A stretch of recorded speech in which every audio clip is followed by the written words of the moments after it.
पूरी जिंदगी मूढ़ता में जी लेना, इसको भी मृत्यु कहा गया है। पूरे जीवन जैसे कभी कभी पढ़ते हैं ना कि कोई किसी बच्चे का बचपन में हरण हो गया और वो सम्राट का बेटा था, उसे पता ना चला, वो भिकमंगों की टोली में शामिल हो गया। फिर वर्षों के बाद उसे पता चला कि मैं तो सम्राट का बेटा था। उस भय में भ्रम में जीता रहा, फिर पता चला।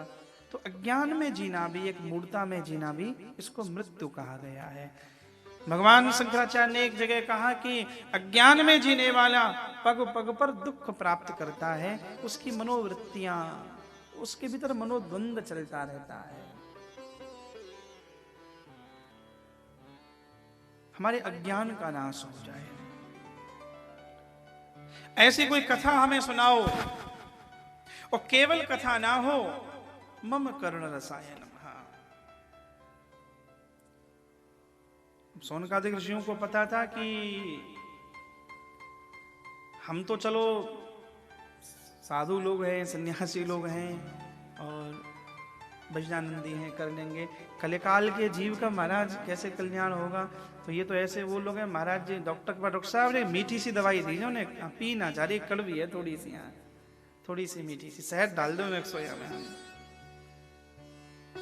मीठा बड़ा। हाँ, इसलिए हम कई बार आदमी की बीमारी ठीक हो जाती है, होम्योपैथी को छोड़ता ही नहीं है। हाँ, चिन्नी मिन्नी सी जाती रहना। हाँ, भारत के लोग मीठे के बड़े शौकीन है, रसो भाई से।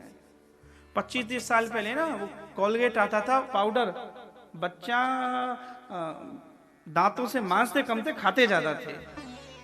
बच्चा खा जाए महाराज, बड़े बड़े खा जाए। रसो भाई साहब खाए होगा तुमने 2-4 ने। रसो भाई साहब मम करुण रसायन। लोगों को कथाएं भी ऐसी, कोई बात भी नहीं है। परमात्मा रस स्वरूप है तो वास्तव में रस स्वरूप है। भगवान रस स्वरूप ना होते तो देखो, भगवान की कथा को कोई भी गाए, कहीं भी गाए, कैसे भी गाए, कथा में रस होता है, वक्ता में थोड़ी होता है। वक्ता का 1-2% कोई योगदान होता होगा, पर भगवान की कथा है ही रस स्वरूप। भगवान का नाम कोई भी गाए, एकदम प्रसन्नता, एकदम आनंद का संचार हो जाता है। जैसे मिश्री को कहीं से भी कोई चख ले, खा ले, किसी भी कोने को पकड़े, मिश्री मधुर लगेगी। भगवान का नाम है, कहीं से भी निकले, कैसे भी निकले, कभी भी निकले। मम करुण रसायनम। हे महाराज जी, ऐसी कोई कथा कहिए जो हमारे कानों को प्रिय भी लगे और महाराज हमारे रोग की भी निवृत्ति कर दे।